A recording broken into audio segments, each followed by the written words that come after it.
Heyo, welcome to Digimon World 3 Randomized Part 14. You may notice that this is sped up, which is different from how it normally is. So what happened is all I did was try to get back to, or try to get to Saku Bay, and so I eventually realized, oh, I can just go back to the Asuka City, and then go from there. The reason this is a little wonky is that the game kept stuttering. Like, it was stuttering maybe like every 30 seconds. Which I can handle a stutter like once every like 20 minutes, maybe, but like every 30 seconds is a little too much. So I restarted my computer, but guess who forgot to save his audio? It was me. So this will go back to normal in a second. The only thing you missed is a bit that I'm going to recycle in an intro to a different video. I don't really remember if I talked about anything else. So I'm going to leave you here, and then the real start to this video is going to happen now. Just kidding. Now. Just kidding. How about right now? Okay, I restarted my computer. We should be good to go. So I'm trying to get to Suzaku Bay. That's right. Yeah. I was unfortunately left alone for too long because I started shopping for Digimon shirts so that I can be swagged the fuck out for the Time Stranger launch. So I'll be on camera a lot for all the streams. And I bought 8. Whoops. Well, not really. I bought, I think, 6. Yeah, I bought 6 Digimon shirts. I bought 1 Expedition 33 shirt, and then I bought a Final Fantasy 10 shirt. So, you know, we're thriving. But it was, I think they were good investments. I think people, I get compliments on my TeePublic swag a lot. And I say TeePublic because that is the website I go to for this. I think they're a very good website. Usually they run sales. They weren't running a sale right now, but I kind of wanted to get this out of the way sooner than later. How about it?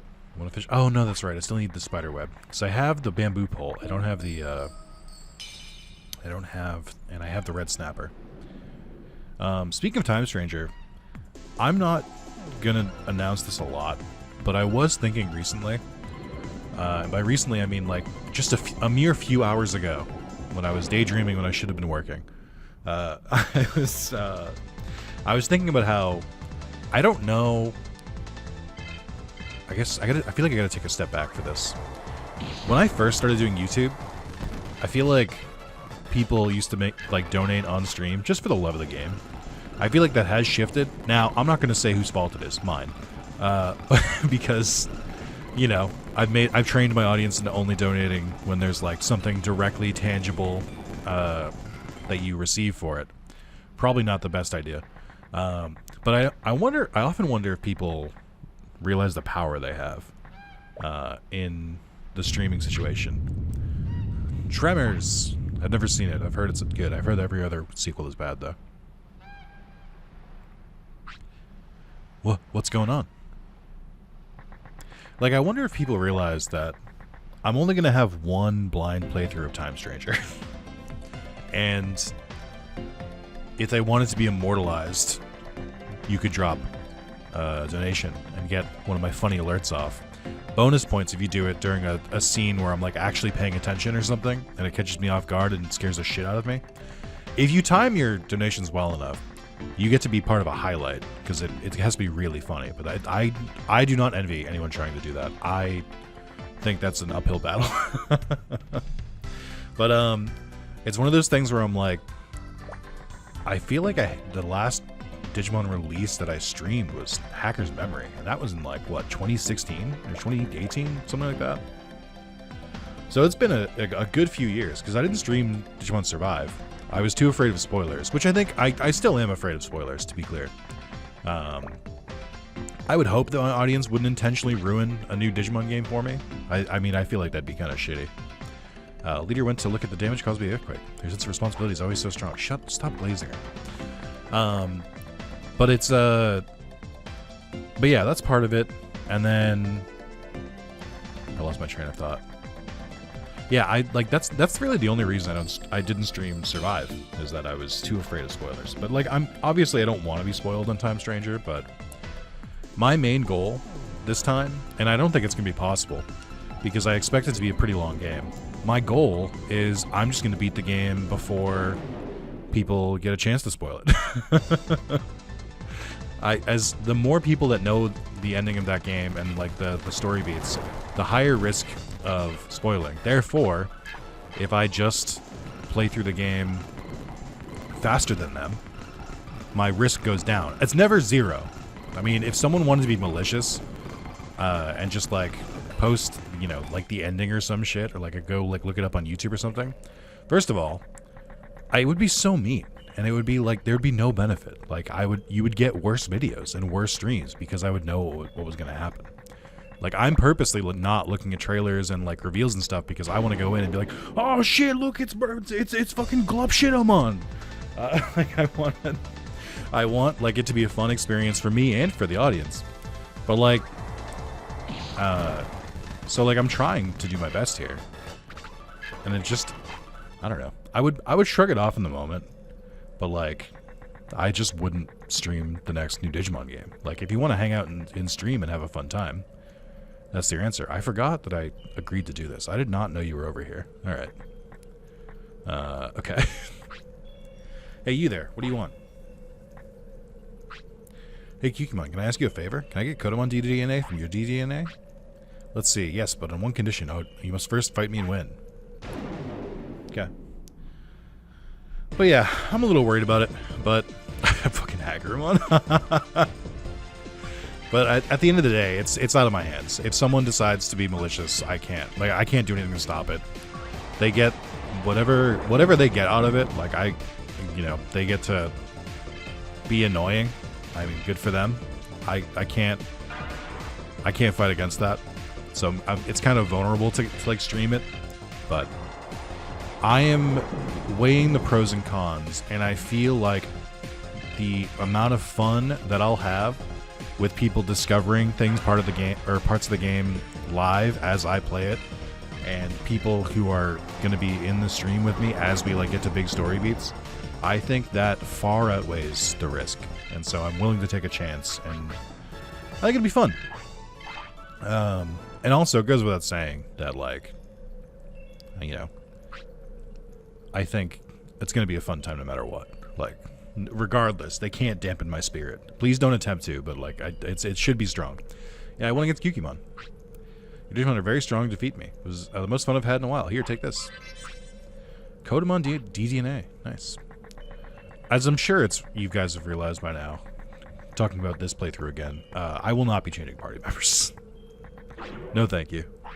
It's I've spent too much time leveling these ones up. Oh, I don't think I needed to go in here. For some reason, I just assumed the leader was gone, so she went this way. But I forgot the way this game operates. Really. I just plain forgot that that's just how this game does things, because, like, why would they give me a cutscene outside of the city, only for me to go to the city, and then have them be like, they're not in here. Shouldn't the earthquake have happened somewhere else? Like, I don't know why. I don't know why I fell for this. Of course they want me to, like, fucking ping pong all around the map, looking for the next, like, progression point. What was I thinking?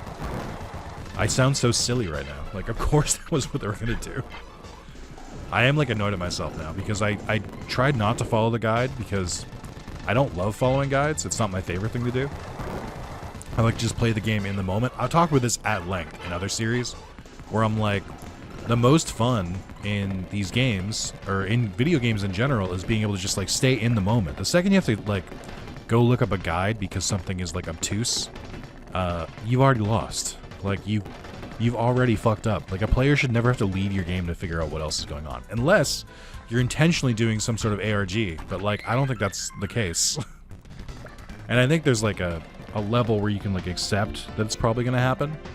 But I don't know, man. I just, like, as a general rule of thumb, you should never need the player to lead your game. Like, I think the only exception is the PC version of Doki Doki Literature Club,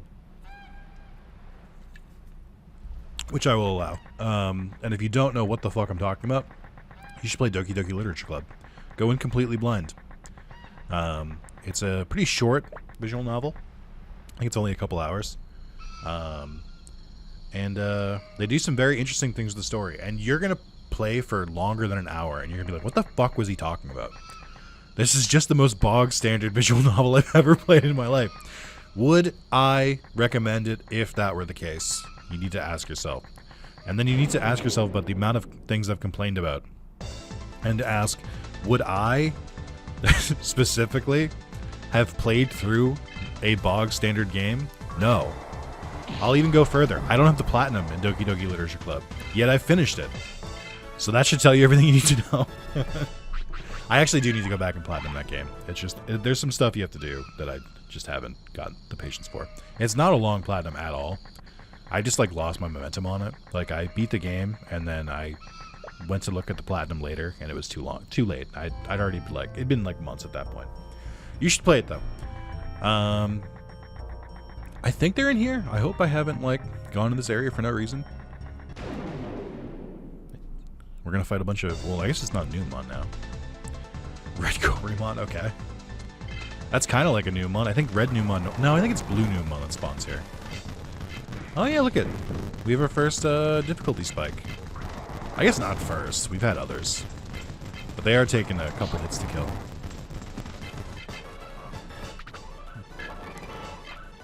One day we'll get the, fuck, I forgot the Chungo Graves encounter rate is disgusting. One day we'll get the, level 40 for Agumon. I'm very curious to see who the Digimon is. We'll probably have to leave, right? If we assume that we get it while I'm still here, I'm probably gonna have to back out to go to Suzaku City to equip said new evolution. I think I still have to level up Magna Angemon with Vmon. I know that. A Flame Field. That's 2 fields back to back, which is crazy. Because they're not that good of an item. I really do like that they randomized the chest in this game, but it does come back to the same problem as before of like, I really wish there were more chests in this game. For how many areas there are, it's crazy how few chests are in this game. There should at least be like 1 or 2 per map, and instead you get 1 like every like 3 maps, it feels like. And I feel like that's very annoying. Save for some very few exceptions where they're kind of everywhere. Hey, Seraphimons. Fucking goddamn it. All right, I guess. It's not. I'm not complaining. It's fine. Like I don't think anything like super against Seraphimon. I should probably tag out at this point though. It's just not one of my favorites. Like I don't know how to describe it. Like I think if I had to use Seraphimon, I'd be like, yeah, that's fine. But I feel very neutral in the entire Angemon line. And I can't really explain why. I just don't. I don't know. I just don't. I feel nothing towards them. I don't hate them. I don't dislike them. I don't like them or love them. I'm square in the middle. The only thing I will say is that I think the Digivolution sequences in Digimon Adventure and Digimon Adventure 2020 are very good. I think the first time we see Angemon freed in Adventure 2020 is very good. I think that's a really good a good scene. I think when we see Angemon for the first time in the original, it's very good. But I think there's an even better moment. And it's basically like they do the thing in Adventure 2020. I'm going to spoil a little bit, but I don't know how to tell you this. It's been 5 years since the series came out. You should have watched it by now. There's a really good moment. There's a couple good moments in that series. I mean, there's a lot, but there's a couple good moments with Digivolution specifically where the unexpected happens and they don't Digivolve into their normal Digivolution. I think the hypest moment, and this is the most I have been or ever will be hyped for this Digimon. But they have a really cool moment where like Patamon has like reverted to a Digi-Egg, hatched again, and like is gonna be a Digimon again, but they can't they can't turn into Angemon because it's they just like, you know, the fuckery has occurred and they can't turn into Angemon. So it does kind of feel like Patamon is like a little bit not wasted. That's the wrong word, but like Patamon can't do anything. So like TK and Patamon feel very helpless, where others have to like keep defending them, which is very similar to how it was in the original series. But in Adventure 2020, TK is a significantly better character. He doesn't whine really like at all. I'm sure he does like once or twice, but he's more like, you know, he's a more straightforward kid. So like he wants to help, and he feels helpless. And then Patamon's they're like fighting, and I think they're specifically like running away from a bunch of Digimon, and I think Metal Greymon and Garudamon stayed back to fight them. But they end up catching up with TK, and TK does the real cool thing where, sorry, I have to choose who to get rid of here. He does this really cool thing. What is this? Battle Digimon Surround, please like Battle Digimon Surround. Sorry.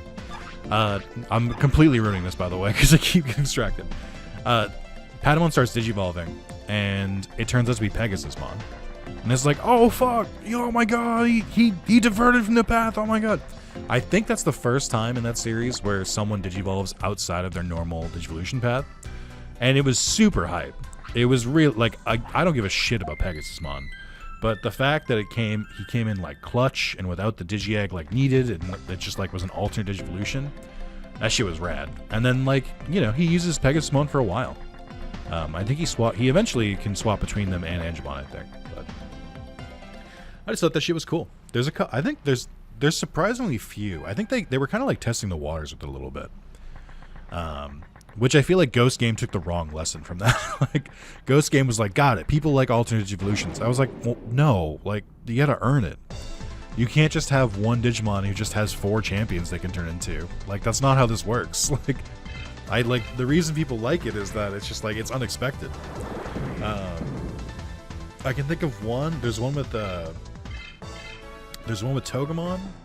There's one with Metal Greymon. There's one with Weregarurumon. And then there's one with Omegamon, I think. I think those cover all the ones. I wish they did more. Like, honestly. Like, but I mean, but I guess that it's good that they didn't. Like, I'm catching myself as I say it. Because part of what made it so fun was that they were kind of like rare, so they like kind of came out of nowhere. If you know that every single person is going to get multiple digivolutions, it kind of ruins the surprise. You kind of can start to expect it. So I actually think they handled it well. They were very reserved with how they did it. And then Ghost Game just fucks it. Who cares? What else have I been up to? I mean, not a whole lot, because I've been just recording other Digimon games. The ones I can spoil for the other games that I do want to record soon, I want to start a Digimon Nova Red playthrough, because that'll fill the Pokemon niche that I'm kind of missing during all of this, and because I have messed around with a little bit of it in like the final version, because when I played it before, I streamed it a couple years ago, and it did produce one of my favorite clips, which is the Caramon clip. But I think I tried a little bit on my phone, like since then, like the final version, and it plays pretty well. And you know, it'll be a good way to promote both Digimon and Pokemon coming out. So I want to try and do that. I don't know if I'll get through the game because it is Fire Red. I mean, how long is Fire Red really? Because like, I know my Nuzlocke is like 38 videos at this point, but that's also because I keep having to reset. But like, how long would it take me to get through Fire Red? Assuming I had like all the tools necessary. I'm trying to think in my head. I mean, I guess it would probably, I don't know. Pokéduel took like, I think like 30 something videos, and that I was like 100%ing that almost.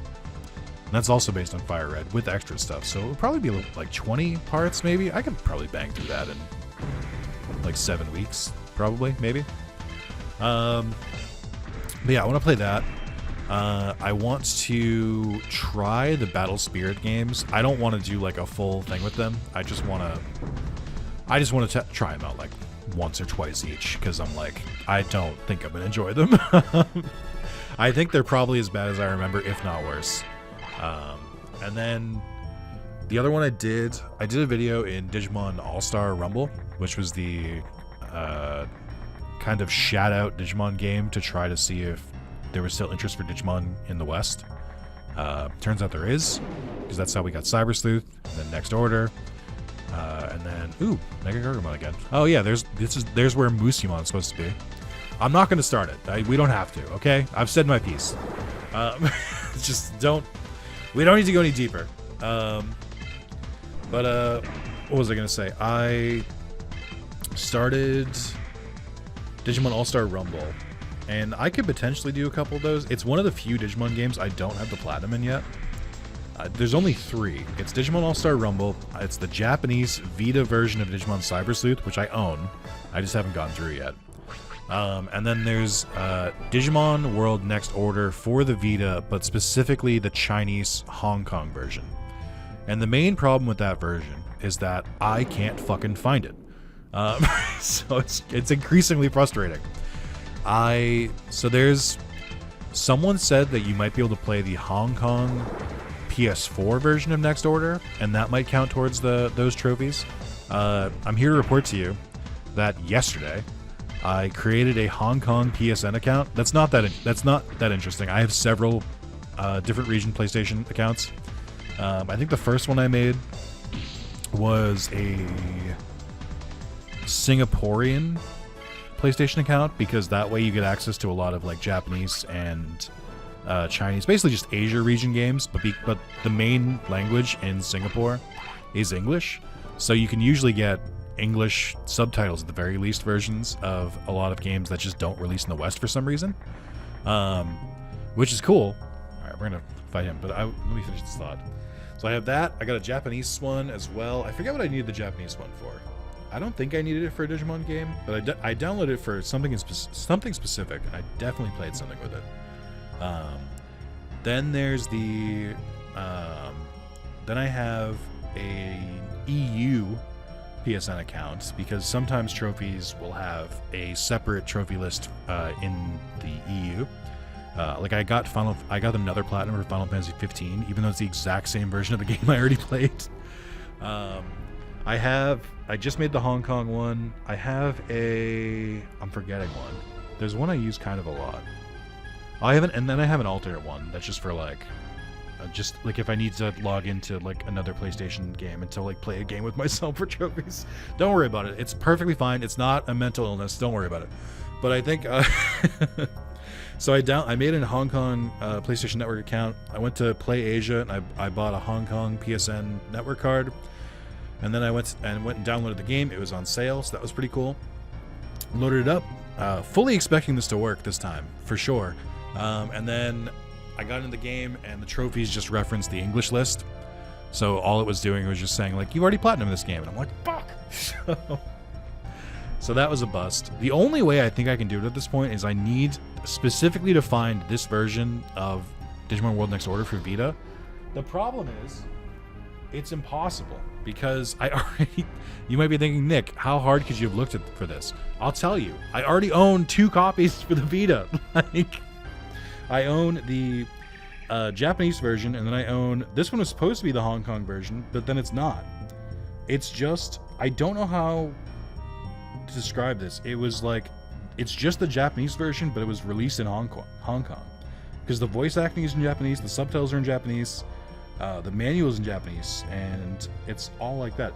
You know what really pisses me off about the PS4 version is that the PS4 version has an English dub. Like, there's like not English subtitles, but the audio is in English for the PS4 version. So it's like, it would be playable, and I still can't get the right trophy list. So I need to find a specific version that's all in Chinese of Digimon World Next Order for the Vita, and I can't fucking find it because the game came out like a decade ago. So it's completely gone. It's just like, I know some people have played it. You can see that people are still playing it occasionally on PlayStation Network, and it infuriates me that I can't seem to make this work, or that I can't seem to find a copy of it. So, if you can find a link to a copy of Digimon World Next Order for the Vita, specifically the Chinese version, not like I don't know what it is. I think there's two that were like there's one that's called the Hong Kong version, but it's just the Japanese version under a different SKU. It can't be that one. It's confusing, I know, but it's my white whale. It's if I can get this, then I can literally platinum every possible Digimon platinum. But without it, I can't. So I have to I'm always going to be missing one. And because I'm missing one, I also don't want to do Digimon All-Star Rumble because I'm like, well, if I can't complete the collection anyway, why would I play this shitty Digimon game for 150 hours to get that platinum? So, anyway. Oh, it's you guys again. Yeah, that's right. Come on, let's fight. You're no match for me. Oh, you're afraid you're going to lose? I forgot this dialogue just goes on. What? That's not true.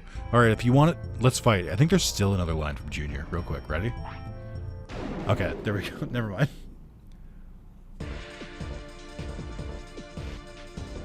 Wait, what?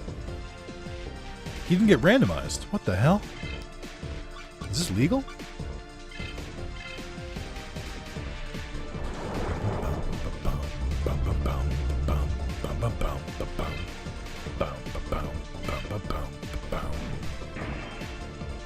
Huge.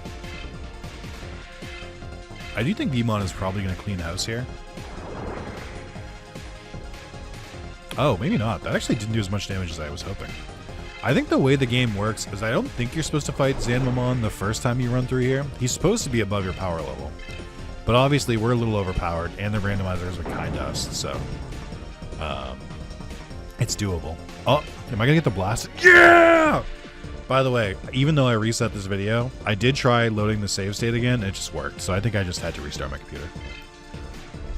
Who are you going to blast it to? This should reveal who Vmon's Mega is supposed to be. I think, right? Oh! Actually, I don't know. I think Black War Greymon comes up a couple times. I think if you blast, as Omegamon, it'll turn into War Growlmon, or Black War Greymon Spence. Or actually, it might be Grand Quagmon. I don't know. It gets a little weird depending on who you have. So... It did say Giga Destroyer, which is Battle Greymon's move. Yo! Let's go! Oh, it didn't actually do that much. Okay. Should do a normal attack. Yeah! Eat shit. Fuck you!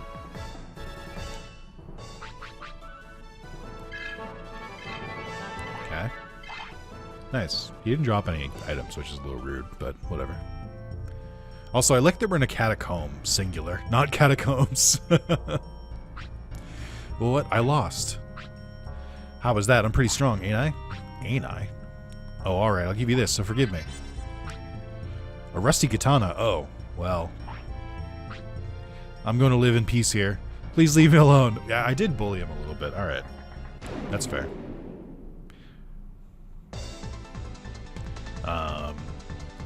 But yeah, what else? Picking away at blueprints still. I have 3 trophies left. Well, 4, but really 3. I'll explain. So there's once you beat blueprints, or I think once you unlock it, you don't have to beat the game to do it. There's a mode called the Dare mode. It does not mean don't use drugs during your playthrough. It's you don't have to worry about that. You have to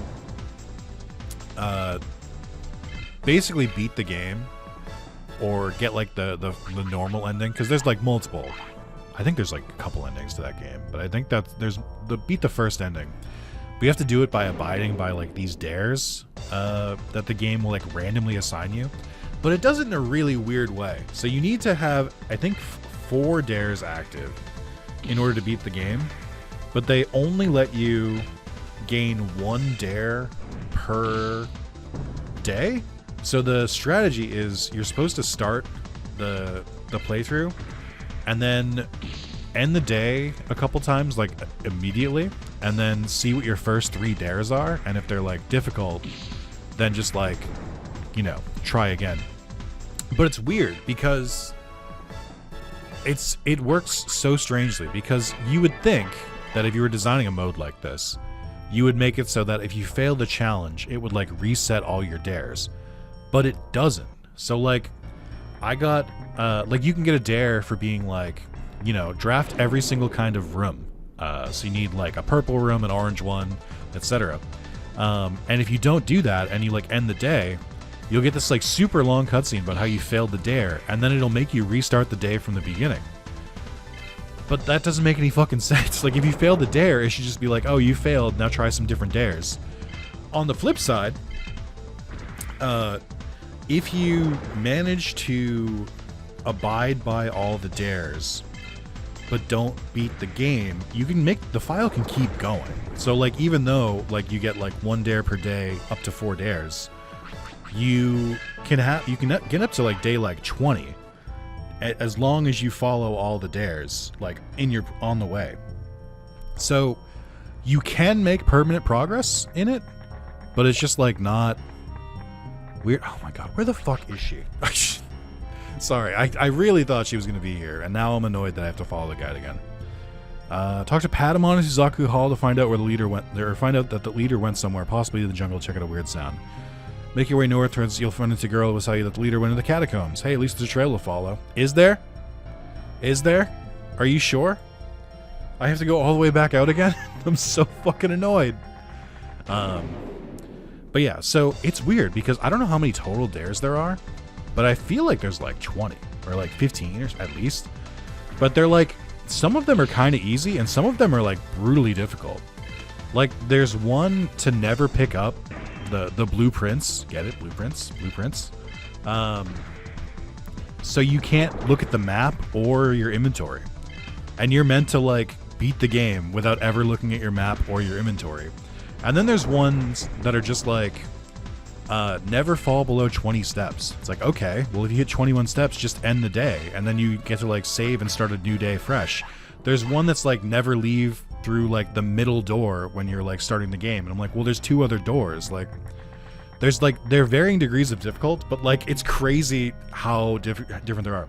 So this strategy is to draw a couple dares, see if the ones you get are like doable and aren't like, you know, ball twistingly hard. And if that's the case, if that's not, like if you get a dare that's like super hard, you have to literally quit the game, delete your save, and then start a new game. It's like, it's so weird. So that's one of the trophies. That's just one. I have to beat the game on dare mode. Then there's another one that's curse mode. So curse mode is like, what if you played the game, but it fucking sucked? So the way it works is that instead of starting with 50 steps for the day, you start with 13, which is already ridiculous. They make it so if you walk into a hallway, you lose a key. If you walk into a green room, you lose a gem. If you walk into a shop, you lose a coin. If you walk into a red room, all 3 of those happen. It's like, it's just like brutal. Like it's just really hard for no reason. But you can get permanent progress in that. Same as if you like can navigate the dares in dare mode, you can get permanent progress. But you can do the same thing in this one too. So if you I learned Stingmon for my digivolution. Okay. Why did I learn Stingmon? What replaced that? I don't know. Doesn't matter. So that's the second one. Curse mode. I think curse mode sounds like it's gonna suck a lot because you need to like really like get your steps up.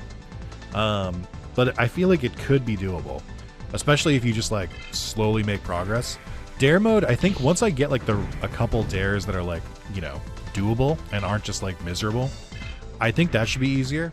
And then the last 2 trophies are beat the game in under an hour, which could be doable, I think, if you just like start a brand new game and just like fucking tear through it with all like the secrets and stuff. Because the cool thing with Blueprints is because it's a puzzle game, there's a lot of puzzles that just like you could technically solve immediately. Like if you know they exist, like that's the big thing is like sometimes you can't solve a puzzle because you don't know something is a puzzle yet. Or if you like, some of the things are just like codes, like codes to a safe and stuff like that. I'm like, the codes are the same, so you can just like, if you know the code, you can just enter it in. So there's beat the game in under an hour and then beat the game in 1 day. And what that means is you need to start a brand new save file and you need to get some god tier RNG so that you just have like a perfect run. And so a lot of guides recommend that you beat the game or that you do it under an hour in... Oh my god, you're not telling me where it is. I have to go back to Patamon. This is so fucking annoying. This is like...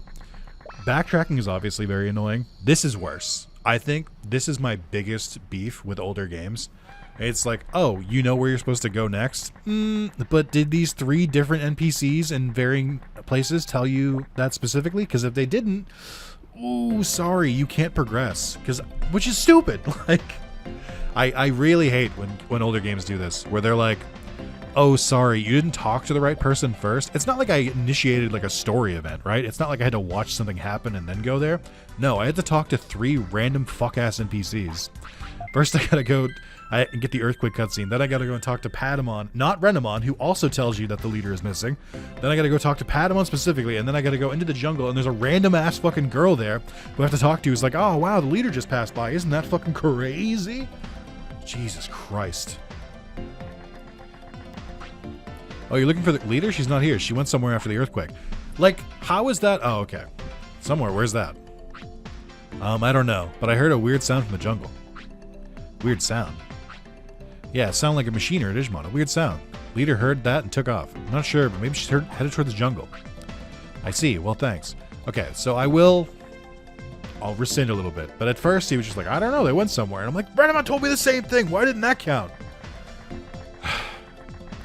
It's just, I would say lazy coding, right? Because like, shouldn't like the flag to progress the game just be like, oh, the player entered like the second deep area of like the jungle grave? Shouldn't that be enough to make like a trigger to be like, oh, okay, we can progress the story now. The player knows where they're going. I don't know, man. I just work here. So yeah, the final trophy is you have to beat the game in like a brand new save file in the first day, and if you do it that way, you can probably do it in under an hour anyway. So, because like it's the time component isn't what's like holding you back in Blueprints. It's luck. Like you need all the rooms to align perfectly. You need to get all the progression things you need. So that seems like it's going to be really, really difficult, especially since there's no permanent progress. Like, I can't upgrade anything because it all has to be based on the first day. And I think almost all upgrades in that game take place after you... Saka Leader went to the catacombs. Leader must be worried about the animals, too. You couldn't have told me that before? You fucking knockoff of Catherine from Sednai. Yeah, so, like, dare mode sucks.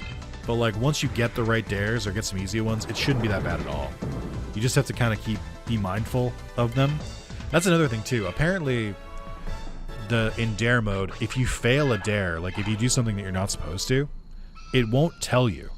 It's just that when you end the day, it'll like go down like a checklist and it'll be like, actually, you didn't follow this dare, so now you have to restart from the day over, which is so mean. Like, because if it failed you immediately, at least you can be like, ah, fuck, and then you start retrying again. You could fail a dare like 10 minutes into like a day, and then the day could be like 45 minutes. And then at the end of it, you're just like, oh, I fucked up way early on, so now I just wasted 35 minutes of my life. Like, that's brutal. And then the curse mode, it's just mean. But again, like, if you're just like really slow and careful with it, you can progress. The day 1 trophy, I think is going to drive me to madness. I haven't even started it. I haven't even looked at it yet. I know it's going to drive me to madness, though, because, like, it's just RNG. At the end of the day, it's just RNG. I already think Blueprints, like, as a game, has pretty bad RNG. Like, because so much of that game is, like, based on, like, things lining up perfectly. And, like, you get, like, the right item or the right room on the right day, adjacent to, like, another room in the right spot and stuff like that. Like, there's so much that has to line up in that game. And there's so little ways to, like, influence that. Like, there is an item in the game that lets you, like, re-roll, but you don't start with it. Like, there's no possible way to restart with the re-rolling item, which seems stupid. Like, I feel like once you progress far enough in the game, they should just give you a source of, like, re-rolls, because, like, what are we doing here? Like, it's just, like, Do you know how annoying it is to know exactly what you need to do in blueprints? You're literally blocked by like 2 specific rooms, and then to pull one of them and then not pull the other and through the rest of the game. It's so annoying. Anyway. Sorry, a lot of that came out. It's just once I started talking about it, I couldn't stop. What was I gonna say though? I am enjoying it, despite what it sounds. Blueprints is once you've beat it, especially, is a really, really, really good podcast game. Now, I don't mean podcast like specifically, but it's really good for me to like play while I have like streams on, like in the other monitor, so I can like catch up on my favorite YouTubers. Like I've been watching this one, Wrath of Zalis is pretty good. They do a lot of Digimon stuff, some Pokemon stuff, some Yu-Gi-Oh stuff. They get a lot of people who like their videos. Like they smash that like button. They leave comments saying how cool they are. It's really neat.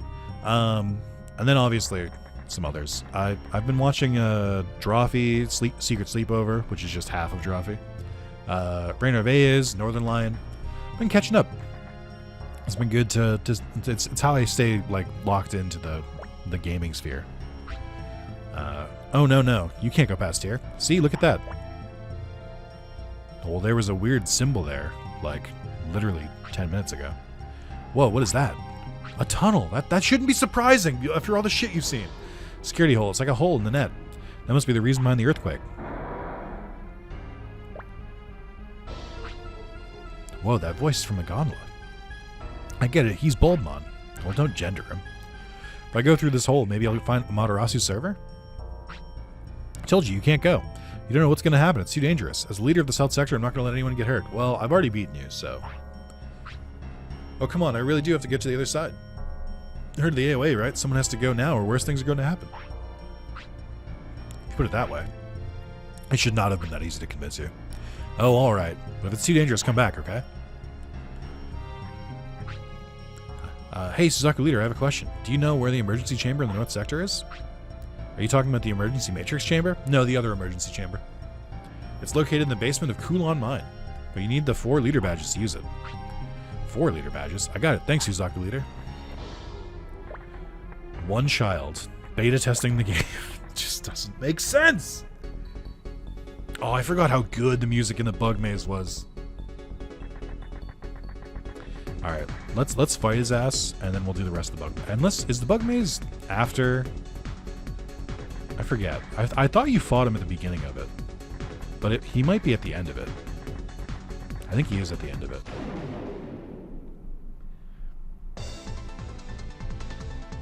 Red Vegemon. Alright. If you insist. Who's the healing tech? Because I should probably swap in a Kumon at some point so I can heal the rest of my team. Actually, I think you can use the techs outside of battle. It's just like... It's such a rare thing because... items are usually dirt cheap in this game, so it's so easy just like stock up on items instead. But I might... I kind of forgot I had that, but that should carry me through the rest of the game, I think. Now that I have a source to heal me, I should kind of be able to go wherever. Maybe... Oh, I'm not going to gain access to Vemon's new evolution when he gets it, but that's fine. It's kind of just about unlocking it.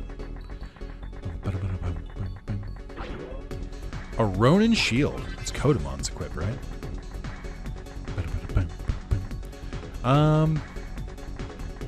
You know what? I think I'm gonna specifically do this because I will lose my way if I don't. I'm gonna go back to the beginning of the bug maze, and I think we'll wrap up there because I want to. Well, because we're at about time anyway. But I don't want to like just save state in the middle of the bug maze and be like, where the fuck am I? Like, I need to go back to the beginning. Or I'll get confused. I know that there's a secret passageway somewhere that I don't think the game tells you about. I don't know if it's obvious, but like there's like a secret ladder somewhere in the bug maze that you need to progress. I think Bulbmon is before the ladder. I could be wrong there.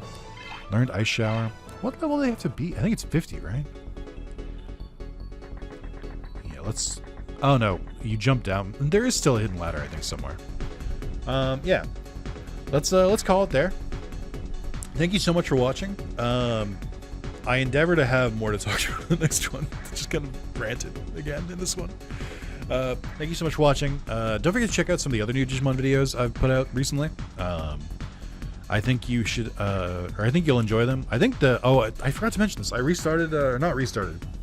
I started a playthrough of Digimon Adventure TCG, which is the ROM hack of Pokemon TCG for the Game Boy Color.